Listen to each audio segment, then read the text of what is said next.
오늘 아침에 하나님께서 우리에게 꼭 들려주시기를 원하는 영적 전쟁에서 승리를 하는 그 비결의 말씀을 보겠습니다. 우리 다 함께 에베소서 6장 10절에서 18절 말씀을 저와 함께 교독하시겠습니다. 신약 성경 에베소서 6장 10절로부터 18절의 말씀입니다. 제가 10절을 먼저 읽겠습니다. 끝으로 너희가 주 안에서와 그 힘의 능력으로 강건하여지고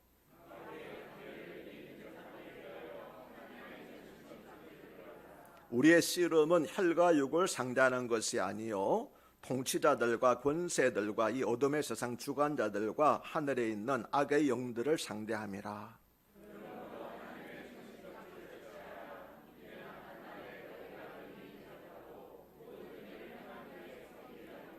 그런즉 서서 진리로 너희 허리띠를 띠고 의에 호신경을 붙이고 모든 것 위에 믿음의 방패를 가지고 이로써 능히 악한 자의 모든 불화살을 소멸하고 18절을 함께 읽겠습니다. 모든 기도와 간구를 하되 항상 성령 안에서 기도하고 이를 위하여 깨어 기도하기를 항상 힘쓰며 여러 성도를 위하여 구하라. 아멘. 할렐루야. 지난 한 주간도 주님 보호하신 가운데서 평안하셨습니까?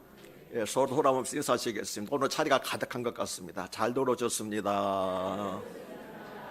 예, 사랑하며 축복합니다. 예, 이제 정부 발표에서 마스크를 쓰는 것이 재량으로 했는데 대부분이 마스크를 쓰고 계시는 것 같습니다. 저도 이제 대부분 마스크를 쓰고 오실 거를 알고 있었는데 아침에 이제 제가 와서 여러분들을 영접할 때 마스크를 써야 되나 아니면은 쓰지 말아야 되나 고민을 하다가 문득 이 생각이 떠올랐습니다. 한참 코로나가 창궐할 때도 결혼식장 가보면은 신랑 신부와 신랑 신부 부모들은 마스크를 안 쓰고 있더라고요.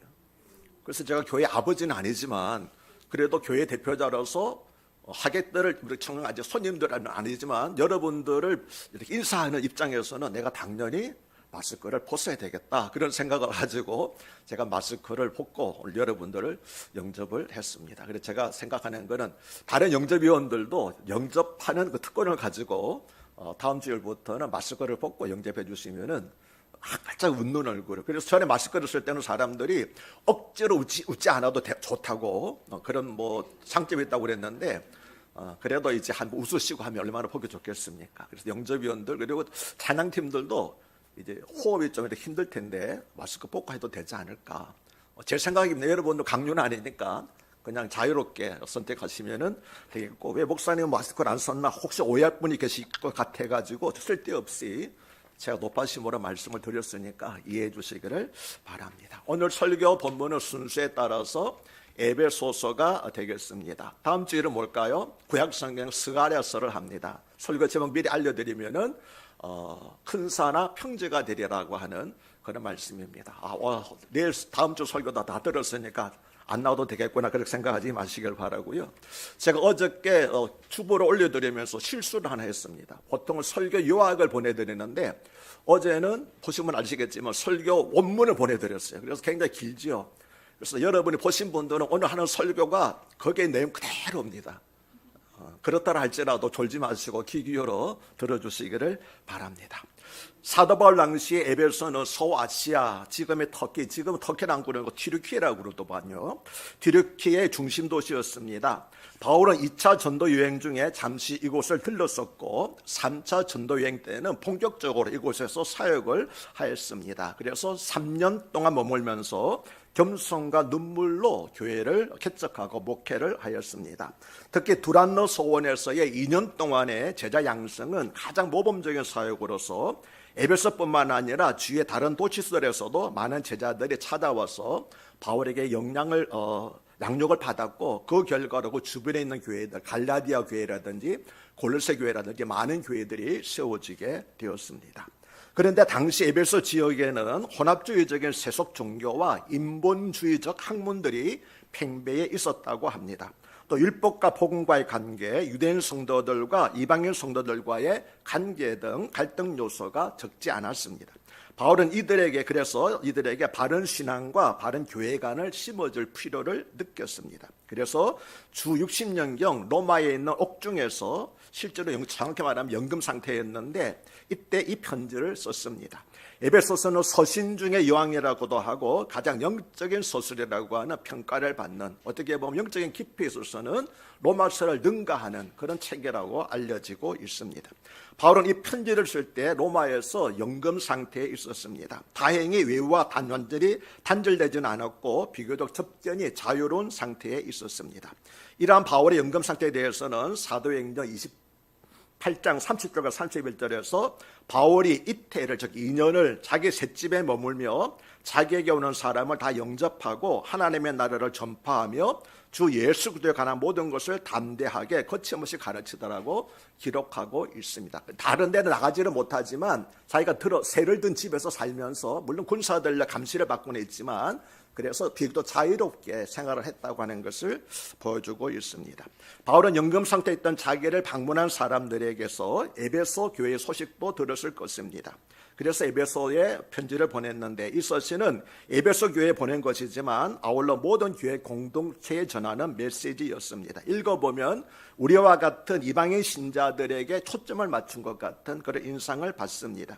에베소에는 유대인 공동체가 형성되어 있었으며 이방인들도 많이 있었습니다. 그런데 어느 곳이든 여러 출신이 모이면은 갈등이 생기는 법인데 에베소 교회에도 그런 일들이 있었던 것 같습니다. 그래서 당시 노년이라는 바울은 복음의 숨겨진 비밀과 진정한 교회가 무엇인지를 가르침으로써 이 갈등을 해결하기를 원했습니다. 에베소서는 빌립보서, 골로새서, 빌리모서와 함께 네 권의 옥중서신 가운데 한 권인데 기독교의 구원과 교회에 관한 대서서시라고 일컬어질 만큼 교리적 진술을 완벽하게 전개하고 있습니다. 먼저 에베소서에서는 구원이 어떻게 시작되었고 전개되었으며 완성되었는가를 말씀하고 있습니다. 특별히 삼위일체 하나님의 관점에서 가르쳐주고 있지요. 하나님께서는 창세전에 우리를 선택하셨으며 예수 그리스도를 통해서 구원하시고 성령의 역사심으로써 우리를 성화에 이르게 하신다고 1장에서 설명하고 있습니다. 또 구원과 만물의 통일이 하나님의 주권과 권능으로 이루어지는데 이 모든 것이 그리스도 안에서 이루어진다라고 강조하고 있습니다. 에베소서에는 이처럼 그리스도 안에서라는 단어가 무려 35번이나 나옵니다. 구원의 모든 과정이 그리스도 안에서 그리고 그리스도를 통해서 이루어진다는 것입니다. 에베소서는 우리가 예수님을 알고 구원을 받는다는 것이 얼마나 영광스러운 일인가를 강조하고 있습니다. 또 구원받은 성도들이 실제적인 삶에서 하나님의 지혜와 성령의 능력을 힘입어서 살아야 할 것을 가르치고 있습니다. 그리고 신앙생활은 사탄과 영적인 전쟁이기 때문에 반드시 하나님의 전신갑주를 입고 말씀과 기도로 무장할 때 비로소 영적 전쟁에서 승리할 수 있다고 가르치고 있습니다. 특히 그리스도의 몸된 교회가 어떻게 생성되었으며 어떻게 발전되어 나가는가에 대해서 논리적인 해설을 전개하고 있습니다. 그래서 에베소서의 또 다른 주제는 교회론, 그리스도론뿐만 아니라 교회론으로 그렇게 알려지고 있습니다. 그러한 주제를 이끌어감에 있어서 죄로 인한 만물의 분열은 오직 예수 그리스도 안에서 궁극적으로 회복되고 통일된다는 진리를 읽어보시면 아시겠지만 아주 명쾌하게 군더더기 없이 그렇게 전개하고 있습니다. 그리고 우리가 거룩한 천국 백성으로서 죄악이 가득한 이 세상을 어떻게 살아야 할 것인가 하는 것에 대한 분명한 대답도 주고 있습니다. 에베소서는 조금 전에 말씀드린 것처럼 1차적으로는 에베소 교회를 대상하고 있지만 2차적으로는 주변의 소아시아를 중심으로 한 여러 교회가 함께 볼 것을 염두에 두고 기록을 했습니다. 그래서 에베소 교회가 먼저 이 서신을 본 후에 주변에 있는 다른 교회들이 이 서신을 돌려가면서 읽었습니다. 이러한 편지를 가리켜서 순회 서신이라고 하는데 바울 서신 다음에 나오는 야고보서, 베드로 전후서 등 공동 서신이라는 것들이 있는데 이 공동 서신은 모두가 다 순회 서신이라고 하는 그런 성격을 가지고 있습니다. 대개의 바울 서신들은 특정한 교회의 구체적인 문제들을 해결하기 위해서 기록했지만 에베소서를 보면 그런 특별한 문제가 없었던 이렇게 거론되고 있지를 않습니다. 그래서 편지를 쓰는 대상에 대한 에베소 교회가 직면한 문제를 다루고 있지 않고 보편적인 그리스도의 교회에 관한 하나님의 우주적인 경륜, 즉 그리스도 안에서 만유의 통일이라고 하는 하나님의 원대한 위대한 계획에 대해서 소설하고 있습니다. 바울이 그러한 주제를 언급한 것은 모든 교회는 그리스도를 믿는 믿음 안에서 하나가 되었다는 사실을 강조함으로 말미암아 쓰잘데없는 조그만 것 가지고 차이로 말미암아 분열되어서는 안 된다. 모든 교회는 그리스도 하나고 모든 성도도 그리스도 안에서 하나라는 사실을 강조하기 위한 것이었습니다. 에베소서에서 강조되고 있는 신학적인 주제가 몇 가지 있는데, 첫째는 하나님의 택하심입니다. 하나님께서는 성도를 창세 전에 그리스도 안에서 선택을 하셨습니다. 그래서 양자됨과 제사함과 성령의 인치심을 주신다는 것입니다. 1장의 내용은 바로 이것을 말하고 있습니다. 둘째는 화해입니다. 특별히 하나님과 화해입니다. 죄로 인해서 하나님과 인간 사이가 막혔고 약속으로 그 약속이 누구에게 주느냐에 따라서 유대인과 이방 사이가 나누어졌었지요. 그러나 하나님은 그 장벽과 간격을 예수를 통해서 화해시켜서 하나의 몸이 되게 해주셨습니다. 예수 안에서는 이방인도 없고 유대인도 없다. 옛날에 예수님이 오시기 전에는 하나님의 약속이 누구에게 전해지냐에 따라서 이방인과 유대인들이 구별되었지만 예수 안에서는 예수 그리스도 믿기만 하면 다 하나가 되기 때문에 그 차별이 없어졌다고 말씀하고 있습니다. 2장의 내용이 바로 그것을 말하고 있습니다. 셋째는 교회입니다. 에베소서에서는 그리스도의 몸된 교회가 하나님의 영원한 경륜으로 하나가 된 것을 강조하고 있는데 3장과 4장이 바로 그 내용을 말씀하고 있습니다. 네 번째로는 그리스도인의 삶입니다.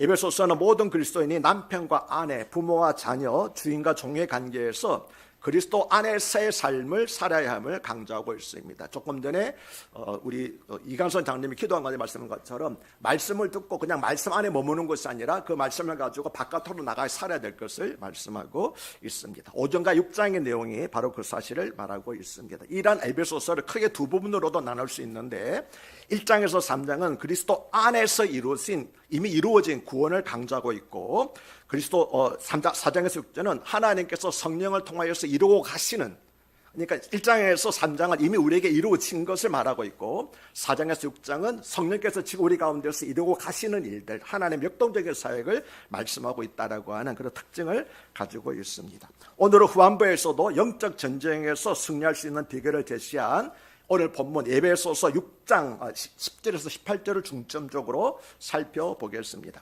사도 바울은 성도들이 영적 전쟁에서 승리할 수 있는 비결이 무엇인가를 알려주고 있는데, 그것은 바로 우리가 조금 전에 부른 찬송가처럼 그리스도의 강한 군사가 되는 것입니다. 바울은 로마에서 연금 상태에 있으면서 그를 지키는 시대의 군인들을 면밀히 살펴보았습니다. 그리고 로마 군대가 세계 최강의 군대가 될 수 있던 비결을 그들의 특별한 무장에서 발견했습니다. 그래서 로마 군인들이 갖추고 있는 무장과 비교하면서 우리 그리스도인들이 갖춰야 될 영적 무장이 무엇인가를 그렇게 서로 비교하면서 말씀하고 있습니다. 먼저 본문 10절에서 끝으로 너희가 주 안에서와 그 힘의 능력으로 강건해지라고 말씀하고 있습니다. 이것은 앞에서 남편과 아내의 관계가 어떻게 될 것까, 그 다음에 종과 상전의 관계가 어떻게 될 건가, 부모 자녀 관계가 어떻게 될까를 말씀하고 난 다음에 보편적으로 모든 그리스도인들은 세상에서 어떻게 살아야 될 건가를 말씀하기 위해서 끝으로라고 말한 것입니다. 뭐라고 말합니까? 끝으로 너희가 주 안에서와 그 힘의 능력으로 강건하여 지으라고 말씀을 합니다. 주 안에서와 그 힘의 능력이라고 하는 표현은 우리 성도들의 힘은 나 자신에게 나오는 것이 아니라 예수 그리스도로부터 나온다는 사실을 말씀하고 있는 것입니다. 그리고 여기서 강하여 치고라고 했는데 헬라 원문을 보면은 강하여 치고라고 하는 것은 강하여 절하고 하는 명령문으로 되어 있습니다. 우리가 반드시 이 땅에 살고 있는 성도들은 주님의 능력을 구하는 동시에 의지적으로 스스로 강해져야 한다는 사실입니다. 11절에서는 마귀의 간계를 능히 대적하기 위하여 하나님의 전신갑주를 입으라고 말씀합니다. 전신갑주라는 말에서 갑주라고 하는 말은 과복과 투구라는 뜻이지만 전신갑주라고 번역된 헬라어는 파노폴리아라고 하는 단어인데, 이 파노폴리아라는 건 싸움에 나가는 군인이 방어와 공격을 위해서 머리부터 발끝까지 완전하게 무장하는 것을 가리켜서 파노폴리아라고 하는 단어를 사용을 했습니다. 그래서 세번역 성경은 전신갑주를 온몸을 덮는 갑옷이라고 번역을 하였고, 현대인의 성경은 완전 무장이라고 번역을 했습니다. 그런데 바울은 전신갑주라고 하는 단어 앞에 하나님의라고 하는 속격을 사용함으로써 전신갑주가 누구에게 붙는다고요? 하나님으로부터 온다는 사실을 강조했습니다. 12절에서 우리의 씨름은 혈과 육을 상대하는 것이 아니요 통치자들과 권세들과 이 어둠의 세상 주관자들과 하늘에 있는 악의 영들을 상대하면하고 말씀한 것처럼 우리의 싸움은 인간을 상대로 하는 것이 아니라 어둠의 영들과 싸우는 영적 전쟁이기 때문에 그 무기 또한 영적인 무기여야 된다고 하는 것입니다. 성도들이 하나님의 전신갑주를 입어야 하는 이유는 마귀의 공격, 즉 간계 때문입니다. 간계라고 하는 것은 술책을 쓰다, 속이다라고 하는 뜻입니다. 그리고 마귀는 헬라어로 디아블로스 있는데 이 디아블로스라고 하는 단어는 디아라는 단어, 즉 사이라는 뜻을 가진 디아라는 단어와 갈라놓는다라고 하는 뜻을 가진 블로스라고 하는 단어가 합성된 단어가 디아블로스, 마귀라고 하는 단어입니다. 다시 말하면 마귀는 하나님과 사람 사이를, 그리고 사람과 사람 사이를 갈라놓는 그런 일을 하고 있다고 하는 것입니다. 그런데 마귀의 고유한 이름은 히브리 성경에, 구약 성경에 보면 사탄입니다. 사탄이 고유한 이름인데 사탄은 대적하는 자라는 뜻을 가지고 있습니다. 예수님 마귀 사탄을 가리켜서 거짓말쟁이, 거짓의 아비라고 말씀하셨고, 사도 바울은 마귀를 가리켜서 공중의 권세 잡은 자, 지금 불순종의 아들 가운데서 역사하는 영이라고 하였습니다. 그러니까 믿지 않는 자들이 교회를 대적하고 믿는 사람들 핍박하는 이유가 그들을 주관하고 다스리는 자가 누구라고요? 악한 영이기 때문에, 마귀이기 때문에 그들로부터 지배당한 사람들은 당연히 교회를 핍박하고 성도들을 조롱할 수밖에 없다고 하는 것이 있지요. 지금 마귀는 우는 사자같이 삼킬 자를 두루 찾고 있습니다. 그래서 우리는 마귀의 이러한 간계를 능히 대적하기 위하여 하나님의 전신 갑주를 반드시 입어야만 하는 것입니다. 12절은 마귀 사탄과의 싸움은 영적인 싸움이라고 말씀하고 있고, 13절은 그러므로 영적 무기인 하나님의 전신 갑주를 취하라고 말씀합니다. 사탄이 어떤 구체적인 전술을 사용할지 우리는 알지 못합니다. 다양한 방법으로 넘어뜨리려고 하고 있거든요. 그러나 에베소서 6장 13절로부터 18절에서 말씀한 지시사항을 신실하게 따른다면은, 그렇게 함으로써 우리가 영적 무장을 완전히 갖추고 있다고 한다면 사탄이 어떤 간계를 사용하더라도 상관없이 우리는 반드시 승리하게 될 줄로 믿습니다.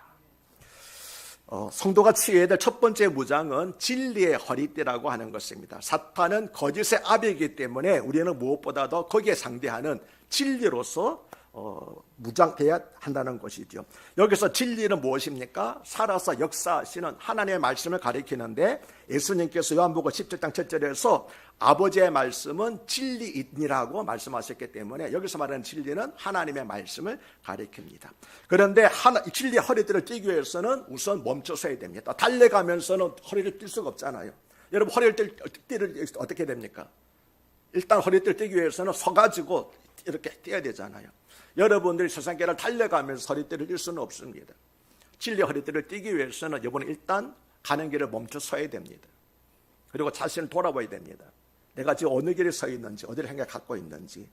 그리고 난 다음에 마치 내가 지금 진리의 길을 행하고 있지 않고 진리에 서 있지 않다면은 진리의 허리띠를 다시 매야 한다는 것이죠. 이해가 되십니까? 그래서 가던 길을 멈추고 서서 진리 허리띠를 띠라고. 그래서 성경 말씀은 단 한 글자도 허투루 쓴 일이 없습니다. 다 이유가 있기 때문에 글자 하나하나도 다 그렇게 세심하게 사용한 것을 알 수가 있습니다. 왜 그냥 진리 허리띠를 띠고라고 하면 되는데 왜 서서라고 그랬을까? 서지 않으면 진리 허리띠를 바르게 맬 수 없기 때문에 그런 것입니다. 그래서 우리는 하나님의 말씀 앞에 서서 진리의 말씀을 받아들이고 따르기로 결단해야 하는 것입니다. 그래서 12절에서 그런즉 서서 진리로 너희 허리띠를 띠고라고 말씀한 것입니다. 잠언 16장에서 거짓되게는 주께서 미워하시는 것들 중 하나로 묘사되어 있습니다. 그러므로 우리는 우리 자신의 거룩함과 구원뿐만 아니라 우리가 전도하는 다른 사람들의 유익을 위해서도 진리 허리띠를 반드시 띄어야만 하는 것입니다. 그런데 본문에서 말하는 허리, 바울이 말하는 허리는 신체의 허리가 아니라 마음의 허리를 가리켜 말하고 있습니다. 이에 대해서는 베드로도 말하였는데, 베드로전서 1장 13절은 그러므로 너희 마음의 허리를 동이고 라고 말합니다. 그러므로 너희 마음의 허리를 동이고 근신하여 예수 그리스도께서 나타나실 때에 너에게 가져다 주실 은혜를 온전히 바랄지어다라고 말씀함으로써 우리가 갖춰야 될 허리띠는, 진리 허리띠는 어디에 허리에 매는 것이 아니라 실제로 가슴에 매는 것, 마음에 매는 것이라는 것을 알 수 하고 있습니다. 이 목적에 부합한 허리띠가 바로 진리입니다. 진리의 허리띠를 첫 번째로 말한 이유는 우리가 먼저 진리 위에 굳게 서 있지 않으면 다른 모든 무장들은 허사가 되어버리고 말 것입니다. 첫 단추가 잘못 매게 되면 다른 단추들 다 허사가 되듯이 첫 번째 진리를 세지 않으면 다른 모든 것들은 다 허사가 되어버리기 때문에 첫 번째로 진리의 허리띠를 띠라. 내가 진리의 말씀에 굳게 서라고 말씀하신 것입니다. 두 번째 무장은 의의 호신경입니다. 호신경은 갑옷 안쪽에 붙이는 구리조각대를 말합니다. 그래서 호신경을 붙이고라고 말한 겁니다.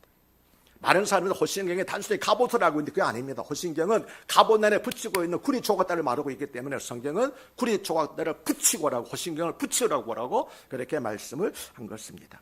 호신경은 심장을 비롯한 신체의 중요한 장기들을 보호하는데 특별히 심장을 보호하는 도구입니다. 근데 여기서 말씀하는 의는 사람의 행위로 말미암는 의가 아니라 예수를 믿음으로 오르게 되는 것, 칭의를 가리켜 말합니다. 만약 우리가 우리 자신의 의를 의지한다면 우리는 사탄의 지배한 공격에 무너질 수밖에 없습니다.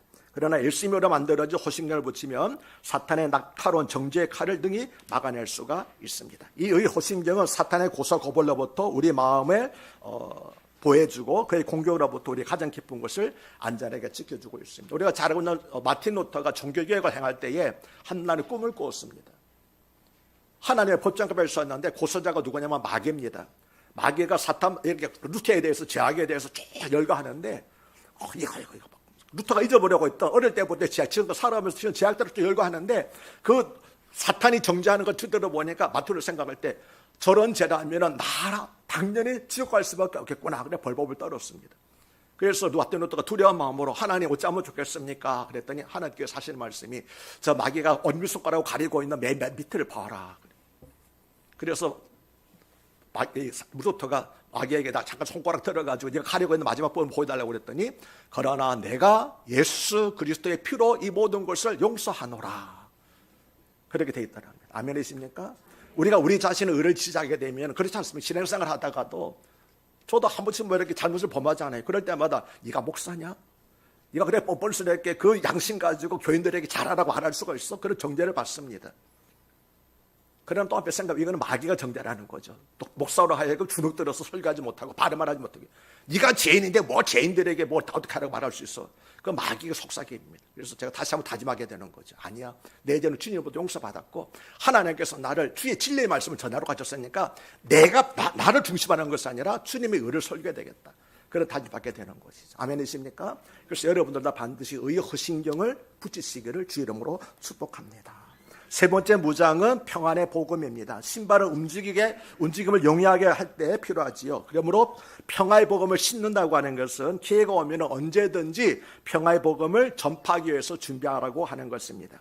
또 전쟁에서 때때로 적군은 병사들이 전진하는 길에 위험한 장애물을 놓습니다. 사탄도 복음 전파를 막기 위하여서 복음을 전파하는 앞길에 많은 장애물을 둡니다. 그러므로 평화의 복음을 신으라고 하는 것은 사탄의 진영으로 전진할 때 그 길에 함정이 있다는 것을 의식하며 영혼들을 그리스도께로 인도할 수 있는 근본적인 은혜 메시지를 가지고 와야 한다는 겁니다. 사도가 말하기를 너희가 누구에게 묻거든 너희가 가지고 있는 믿음의 비밀을 항상 전할 것을 준비하고 있으라는 거죠. 어떤 사람이 언제 우리에게 당신은 왜 예수를 믿습니까? 라고 물을지 모르니까 항상 준비할 말을, 대답할 말을 준비하고 있으라고 하는 것이 항상 평화의 복음의 신발을 신고 있으라는 그 말이 되겠습니다.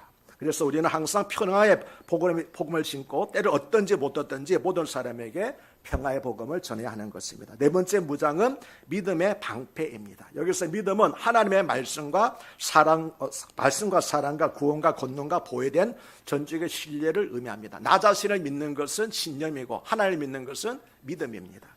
사탄의 공격이 아무리 강해도 우리는 믿음이라는 방패를 가지고 사탄의 공격을 막아낼 수 있습니다. 창세기 15장에서 하나님께서 아브라함에게 내가 너의 방패라고 말씀을 하셨습니다. 연합군들이 쳐들어올 때 그거를 아브라함이 두려워하고 있었기 때문에 하나님께서 두려워하지 말라, 내가 내 방패가 되어주겠다고 말씀을 하셨습니다. 믿음의 방패는 하나님의 신실하심과 그분의 말씀에 대해 사탄이 심어주는 의심을 헛되게 만듭니다. 히브리서 12장 2절에서 말한 믿음의 주요 또 온전케 하시는 예수 그리스도를 향한 믿음은 마치 소중하고 견고한 황금 방패와도 같은 것입니다. 그런데 16절은 이렇게 말씀하지요. 모든 것 위에 믿음의 방패를 가지고 이로써 능히 악한 자의 모든 불화살을 소멸하고, 그래서 불화살이 복수로 되어 있습니다. 불화살이라고 하는 것은 하나 날아오는 것이 아니라 사방에서 비 오듯이 쏟아지듯이 부어지는 것이 불화살입니다. 이 말씀은 믿음의 방패는 특히 악한 자, 즉 사탄의 모든 불화살을 소멸하는 무기라고 하는 것입니다. 고대 전쟁에서 가장 위협적인 공격 무기는 불화살이었습니다. 왜냐하면 가장 멀리 갈 뿐만 아니라 가장 많은 파괴를 가지고 있었기 때문에 불화살이 가장 두려운 공격 무기였지요. 로마 군인들이 들고 있던 방패는 바로 이 불화살의 공격을 막아내는데 특화된 방어 무기였습니다. 잠시 한 가지 그림을 보여드리겠습니다. 자, 여러분, 저것이 로마 군인들이 가지고 있던 방패입니다. 여러분, 저 방패를 보십시오. 저 방패는요, 가까이 와서 싸우는 데는 무용지물이 어리 고추장스럽습니다. 방해가 됩니다. 저 방패는 가까이 와서 싸우기 위한 거 아닙니다. 옛날 사람들이 가지고, 로마 군인들이 가지고 있던 방패는 두 가지가 있었는데, 하나는 손방패입니다. 손방패는 백병제, 가까이 와서 싸울 때 칼을 막아내기 위해서 싸우는 것이고, 저것은 가지고 있는, 저기서 말하는 것은 불화살의 공격을 막기 위한 것입니다. 사방에서 불이 쏟아지잖아요. 그러면 앞을 가려고 했던 방패를 어떻게 됩니까? 위로 듭니다. 지붕처럼 위로 드는 거예요. 그럼 어떻게 됩니까? 불화살이 확 쏟아졌다가 저기 바깥으로 떨어지거나 위에서 푹 하고 꺼져버리게 되는 거예요. 그래서 뭐라고 그럽니까? 방패를 말할 때 모든 불화살을 소멸하고 꺼지게 만드는 것이 믿음의 방패라고 하는 것입니다. 이것이 바로 로마 군인들이 들고 있던 방패였습니다. 전에 말씀드린 것처럼 로마 군인들의 방패는 너무 커서 가까이 접근해서 싸우는 데는 오히려 고추장스러운 곳이었지만 사방에서 날아오는 모든 불화살을 막아내는 데는 최고의 방어 무기였던 것입니다. 여기서 우리는 믿음의 방패가 다른 성경에서 말씀한 무기들과 다른 좀 하나를 발견하게 되는데, 다른 모든 방어 무기들은 개인적인 겁니다. 그러나 믿음의 방패는 공동체적인 것이라는 사실을 우리에게 보여주고 있습니다. 믿음의 방패는 다시 말하면 함께 방어하는 무기라는 거예요. 내가 저 큰 방패를 가지고 있지만 사방에서 불화살이 쏟아질 때 하나로 막아낼 수가 없습니다. 그렇지 않습니까? 그러나 여러 사람이 함께 막을 때 사방에서 불화살이 오더라도 능히 막아낼 수가 있는 것입니다.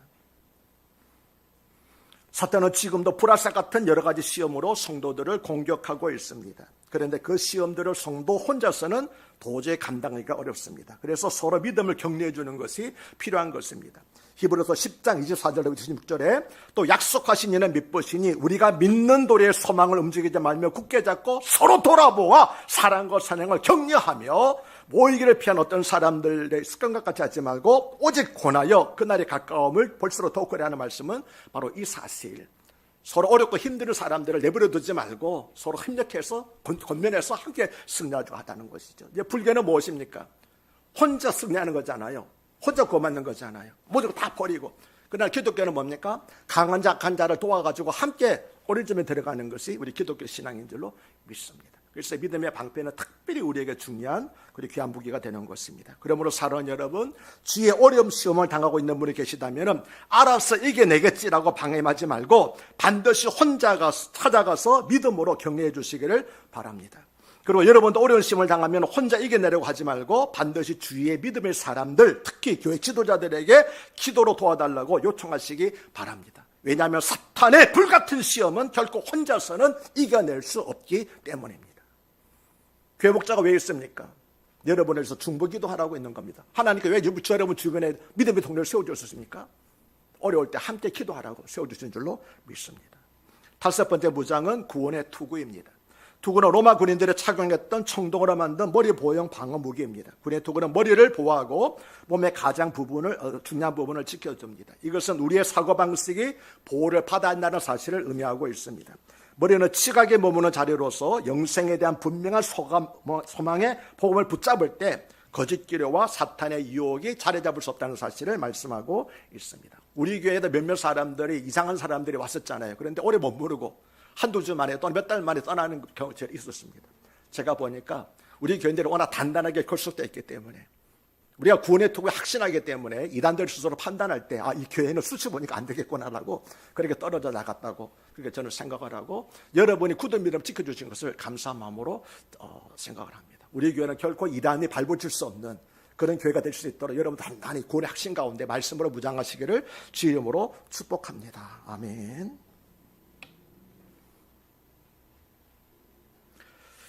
하나님의 전신갑주 가운데에서 마지막은 성령의 검, 곧 하나님의 말씀입니다. 영적인 갑옷의 다른 모든 부분들은 본질적으로 방어를 위한 것이지만 성령의 검은 하나님의 전신갑주 중에서 유일한 공격 무기입니다.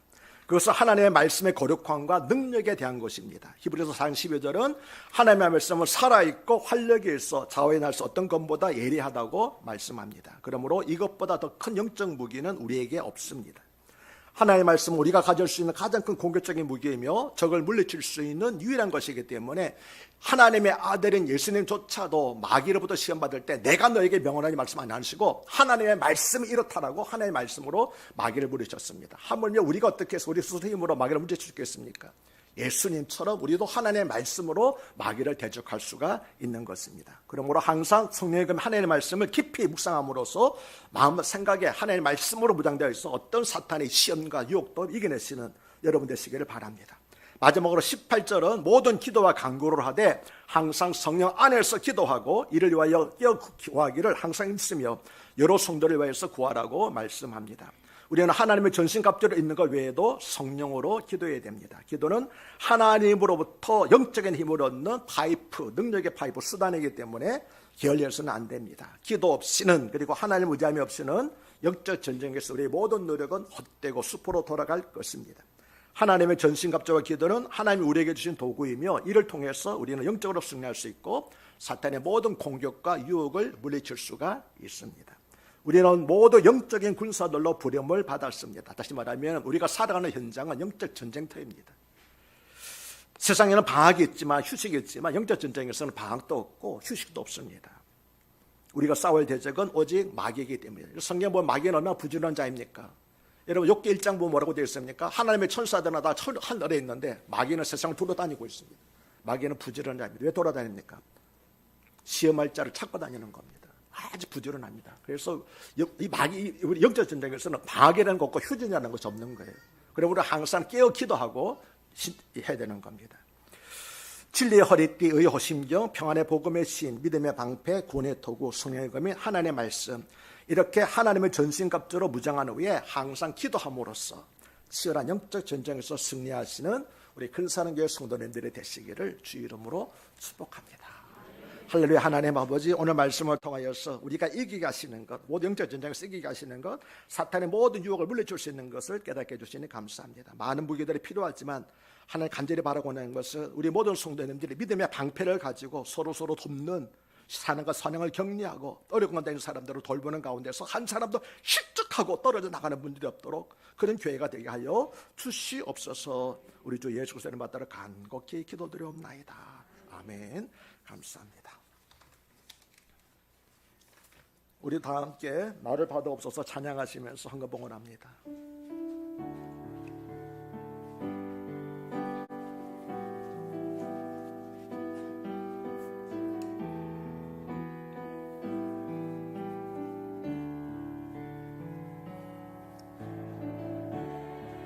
내가 여기 싸우니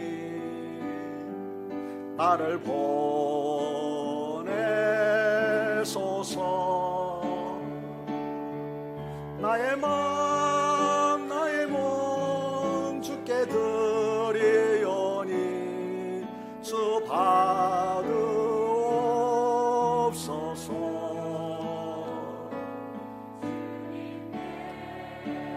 여기 싸우니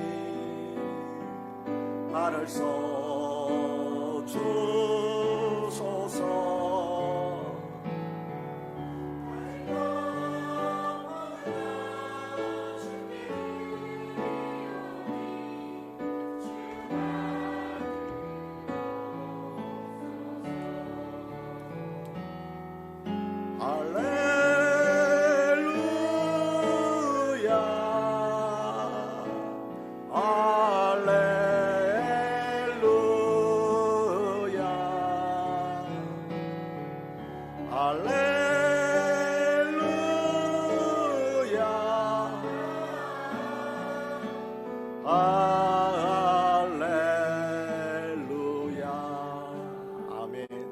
할렐루야. 하나님 아버지, 오늘도 예배드리면서 빈손으로 나오지 아니하고 하나님 말씀에 따라 11조 구별해드리고 감사로 예물을 드리고 선경금, 구제연금 구별해드리게 하신 것을 감사드립니다. 이 모든 것들이 믿음으로 드리싸우니 우리가 주님 헛된 수고와 헌신이 드리는 수고 헌신이 하나도 헛되지 않게 하여 지켜주시옵소서.